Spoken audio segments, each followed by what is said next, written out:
শাইআ ওয়া বিল ওয়ালিদাইনি ইহসানা। যত জায়গায় আল্লাহর ইবাদত অত জায়গায় পিতামাতার খেদমত, যত জায়গায় কোরআন আল্লাহর ইবাদত অত জায়গায় পিতামাতার খেদমত। কেন আল্লাহর ইবাদতের লগে পিতামাতার খেদমত মিলাইছেন? এমন করছেন কেন? তাফসীরের কিতাবের মধ্যে আল্লামা আলুসি বাগদাদী রহমাতুল্লাহ আলাইহি বলে, বন্ধুরা আমার, খালেক দুই প্রকার, বানানেওয়ালা দুই প্রকার, সৃষ্টিকর্তা দুই প্রকার। এক নম্বর খালেকে জাহেরি, এক নম্বর খালেকে হাকিকি। দুই নম্বর খালেকে জাহেরি, এক নম্বর খালেকে হাকিকি। বাস্তব বানানেওয়ালা, বাস্তব সৃষ্টিকর্তা। আমাদেরকে বাস্তবে বানাইছে কে? আরো জোরে কোন। আমাদেরকে খাওয়াই কে? আমাদেরকে পড়াই কে? আমাদেরকে ক্ষমতার মধ্যে বসায় কে? আবার ক্ষমতার থেকে নামায়া জোতার ফিডা করে কে?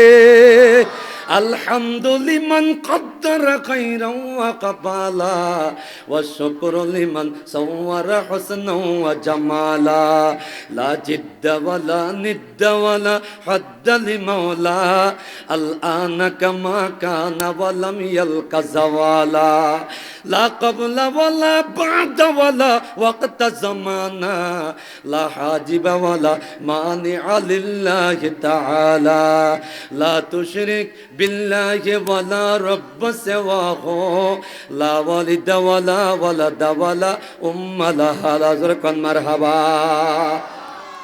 এই জন্য মুসলমান তাফসীরের মধ্যে লিখে খালেক দুই প্রকার। এক নম্বর খালেকে হাকিকি, খালেকে হাকিকি আমার আল্লাহ। দুই নম্বর খালেকে জাহেরি। দেখতে দেখা যায় আমার আব্বার সাথে আমার আম্মার বিবাহ বন্ধনে আবদ্ধ জীবন হয়েছে, তাদের সঙ্গে দেখাশোনা মেলামেশা হয়েছে। এই জন্য আমি দুনিয়াতে এসেছি। তারা আমার প্রকাশ্য জন্মদাতা, আল্লাহ হলো আমার বাস্তব জন্মদাতা, আর পিতামাতা প্রকাশ্য জন্মদাতা। আল্লাহ হলো খালেকে হাকিকি, পিতামাতা খালেকে জাহেরি। আল্লাহকে আমি খালেকে হাকিকি হইয়া আমার সাথে অন্য কাউকে পার্টনার যেমন আমি মেনে নিতে পারি না, পিতামাতা খালেকে জাহিরি হইয়া তার পার্টনারও মেনে নিতে পারবেন না। এই জন্য যত জায়গায় বলেছি এক আল্লাহর ইবাদত করো, অত জায়গার মধ্যে বলেছেন পিতামাতার খেদমত করো। আল্লাহকে আমি আল্লাহর মতো করে অন্য কাউকে ডাকলে যেমন আমি মেনে নিতে পারি না, সহ্য করতে পারি না, বাবা মার মতো করে অন্য কাউকে ডাকলেও তোর বাবা মা সহ্য করতে পারবেন না। এই জন্য কিতাবের মধ্যে লিখে, শ্বশুরকে আব্বা ডাকলে যদি নিজের জনমদাতা আব্বা উনি মনে কষ্ট পায়, উনি মাইন্ড করে বসে, উনি যদি কষ্ট আঘাত পায় তাহলে শ্বশুরকে আব্বা ডাকতে পারবা না। নিজের বাবার সামনে কোথায় ডাকবা? বাজারে ডাকবা, হরিশ্বর ডাকবা, রামগঞ্জে ডাকবা, হোর বাড়িতে গিয়া ডাকবা, নিজের বাবার সামনে ডাকবা না। কেননা তোমার আব্বা মনের মধ্যে কষ্ট পাইতে পারে। জোরে জোরে কোন ঠিক কিনা? শাশুড়ি কাম্মা ডাকলে যদি নিজের জনম দুঃখী মা মনের মধ্যে কষ্ট পায়, মনের মধ্যে আঘাত হয়, তাহলে শাশুড়িকে নিজের মার সামনে আম্মা ডাকা জায়েজ নাই। দূরে ডাকবা, আলাদা ইশারা ইঙ্গিতে, চোখের ইশারায়, বউয়ের মাধ্যমে উল্টা পাল্টা বা মার সামনে মা কইয়া, ডবল মা কইয়া, মিষ্টির পোটলা লইয়া তার বাড়িতে যাইও না। কেননা নিজের জনম দুঃখিনী মা কষ্ট পাইতে পারে। জোরে জোরে কোন ঠিক কিনা?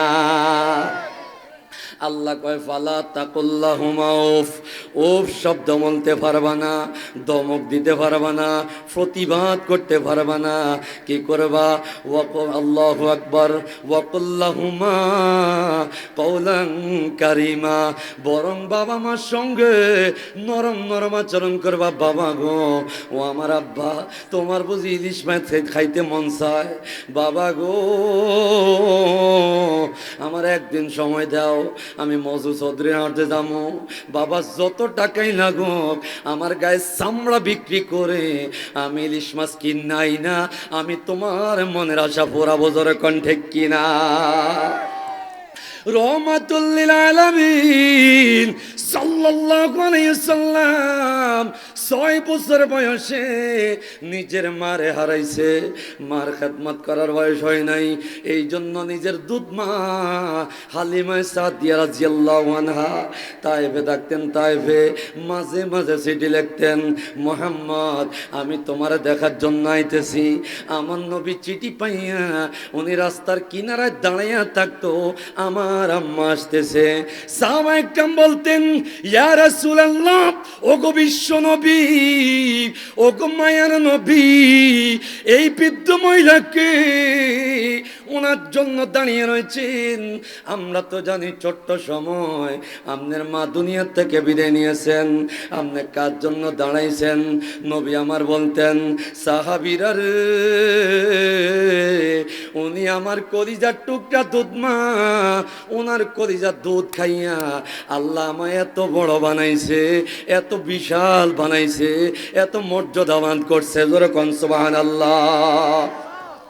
রহমাতুল লিল আলামিন সাল্লাল্লাহু আলাইহি সাল্লাম ওনার দুধ মা যখন ওনার সর আসতেন, আস্তে করে পাগড়িটা খুইলা অথবা গায়ের চাদর খুইলা ওনার জন্য বসা দিতেন, বিছাইয়া দিতেন। বসো মা বসো, তোমার জন্য নবীন চাদর মোবারক বিছা দিলাম। কি পরিমাণ আপ্যায়ন করতেন নবী আমার।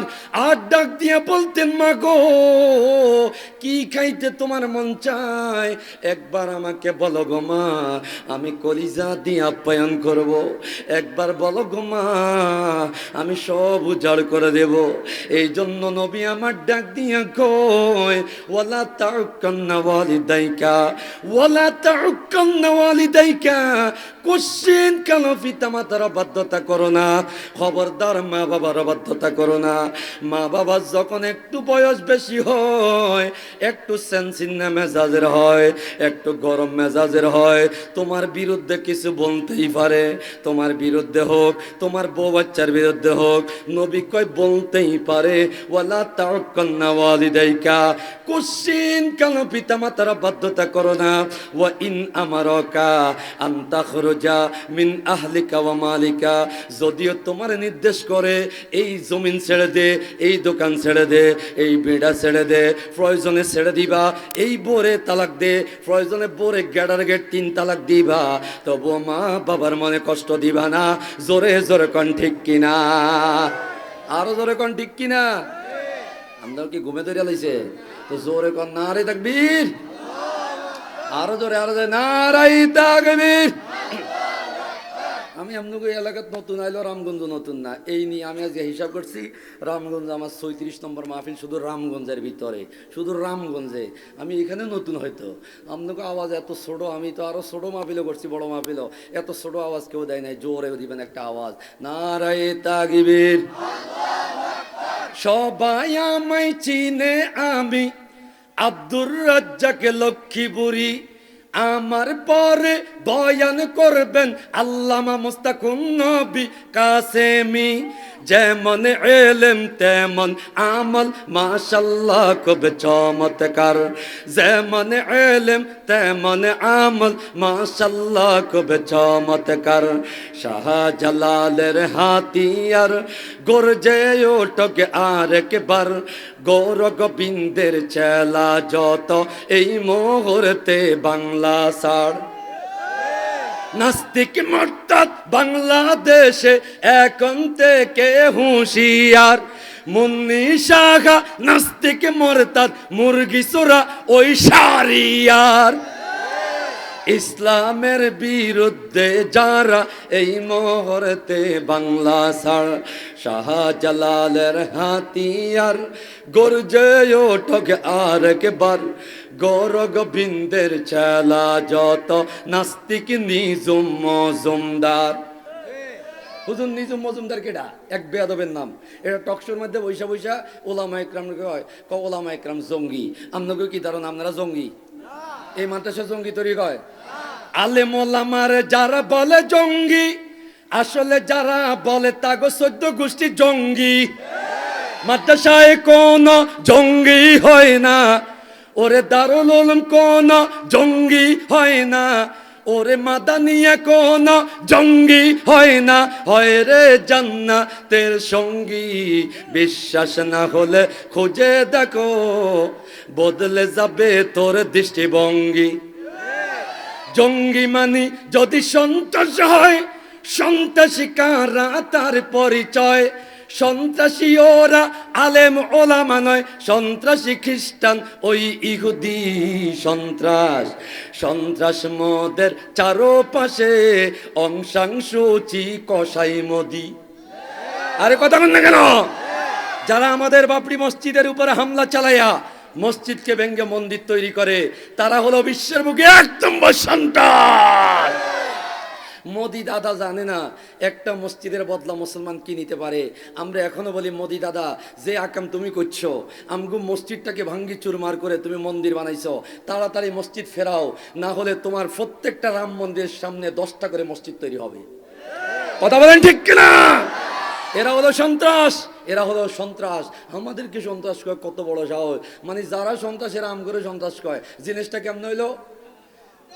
আমগো দেশের মধ্যে এক বেটা চুরি করতো, এর নামে ছিল কালু চোরা। কি চোরা? কেউ তারা চিনে না। একদিন কালু চোরা রামগঞ্জে বাজার আইসা দেখে এক লোকের টাকা গনে। ভাইজান আপনি যে টাকা গনেন, চোরা দেখলে কিন্তু ছাড়বো না। কয় কোন চোরা? আমার এলাকা আমি সভাপতি। কয় একটা চোরা আছে বড় মারাত্মক, এটা কাউল্লা চোরা। কেটা কয়? চোরা নিজে কয়। কাউল্লা চোরা দেখলে ছাড়বো না। হেডাক দিয়ে আমার দোকান, আমার ব্যবসা, আমার বাজার, কাউল্লা চোরা এখানে আহে কেমনি? এটা হইতে পারে না। বাবুরে কাউল্লা চোরা বড় যাউরে আমার কে, এটা যে